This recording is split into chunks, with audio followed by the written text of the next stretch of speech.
ছাত্র শিবিরের নেতা সালাউদ্দিন আম্মার একটা ফেসবুক পোস্ট দেখলাম এই শাহবাগের গণদোলাই কাহিনীর পরে।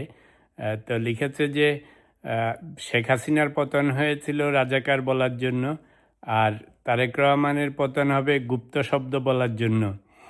তো এই প্রসঙ্গে দুটা কথা না বলে পারছি না।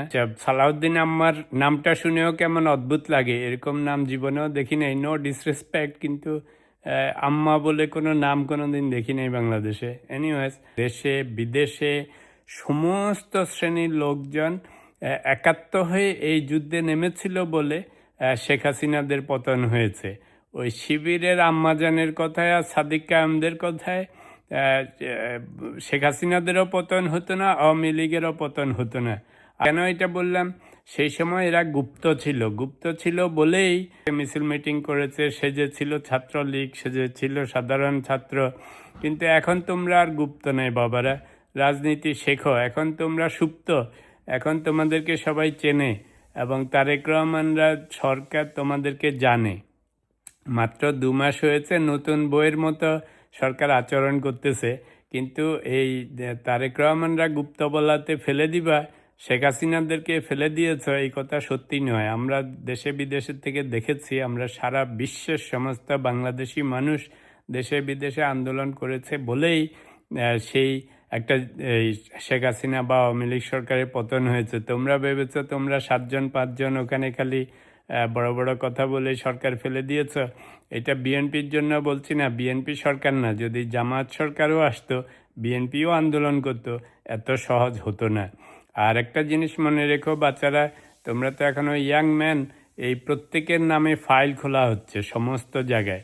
এটা আমি খারাপ অর্থে বলছি না, সরকারের পক্ষেও বলছি না, কারণ যতজন কোনো সরকারের বিরুদ্ধে এরকম সরাসরি হুমকি দেয়, সেটা ছাত্র হোক আর জাতীয় নেতা হোক আর দলের নেতা হোক, কাউকে কোনো দেশে, সেটা খোদ আমেরিকার থেকে শুরু করে বাংলাদেশ, কোথাও বাঁচন নেই। তো এই জন্য বলবো যে রাজনীতি করতেছ ভালো কথা, ছাত্র সংসদের নেতা হয়েছ সেটাও ভালো কথা, বুঝে শুনে কথা বলো। কারণ আগে গুপ্ত ছিলা তোমরা, তো গুপ্ত থাকাতে বেচারা শেখ হাসিনারা আওয়ামী লীগরা কেউ বুঝতে পারেনি, ওরা ভাবছে তোমরা আওয়ামী লীগের। কত ভিডিও ক্লিপ দেখেছি, তোমরা সবাই ছাত্রলীগেরই ছিলা, জয় বাংলা জয় বঙ্গবন্ধু বলতে বলতে মুখের ফেনা বেরিয়ে গেছে। সেই জন্য ওরা ছাত্রলীগের লোকেরাও বুঝতে পারে নাই, আওয়ামী লীগও বুঝতে পারে নাই। কিন্তু তোমরা আর এখন গুপ্ত নাই, আনলেস তোমাদের আরও গুপ্ত বাহিনী সৃষ্টি করতেছ।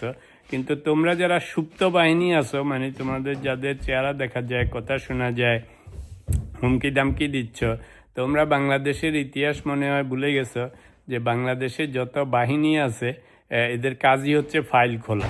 তো তোমাদের ভালোর জন্যই বলছি যে এখনও তোমরা ইয়াং ম্যান, মাত্র বড় বড় ইউনিভার্সিটিগুলিতে ছাত্র সংসদের নেতা হয়েছ, ভবিষ্যৎ আছে, ভবিষ্যতে নেতাকর্মী হতে পারবে, দেশীয় ন্যাশনাল লিডার হতে পারবে। কিন্তু এরকম হুমকি দামকি দিয়ে একটা গভর্নমেন্টকে কোনো সময় সেটা সম্ভব হবে না। হাসিনাদেরকে তোমরা ফেলো নাই, হাসিনাদেরকে ফেলতে গিয়ে সারা বাংলাদেশের মানুষ, সারা বিশ্বে যত বাংলাদেশি আছে সবাই মিলে কাজ করতে হয়েছে।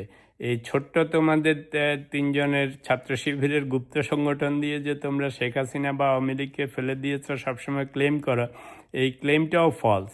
তো এনিওয়েজ, তোমাদের ভালোর জন্য বলছি যে ইয়াং ম্যান, তোমরা ভবিষ্যতে বড় হতে পারবে, বুদ্ধিশুদ্ধি করে কাজ করো। তোমাদের সাথে যারা এখন অলরেডি এমপি হয়েছে, পার্লামেন্টে গিয়েছে, অ্যাডভাইজার হয়েছে, হুইপ হয়েছে, তাদের দিকে তাকিয়ে দেখো, তারা অনেক কন্ট্রোল করে কথা বলে। বিকজ তারা এখন বুঝে গেছে যে ক্ষমতায় যেতে হলে বা ক্ষমতায় থাকতে হলে সারাক্ষণ খালি ফটফট করলে কাজ হবে না। তাদের দাবার গুটি হিসাবে কাজ করো না, নিজেদের ভবিষ্যৎ চিন্তা করো, সুন্দরভাবে রাজনীতি করো।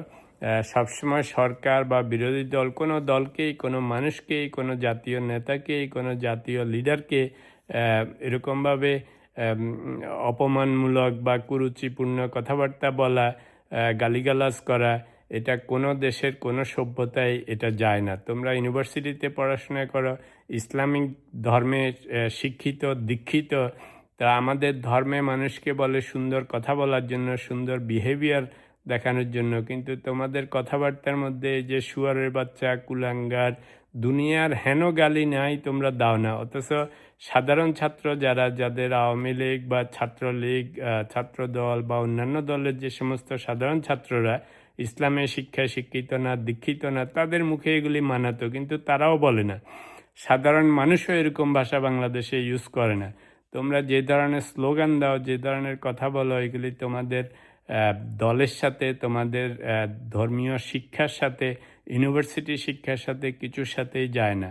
তো সেই জন্য এখনও সময় আছে, সুন্দরভাবে রাজনীতি করো, একসময় ভবিষ্যৎ ভালো হবে।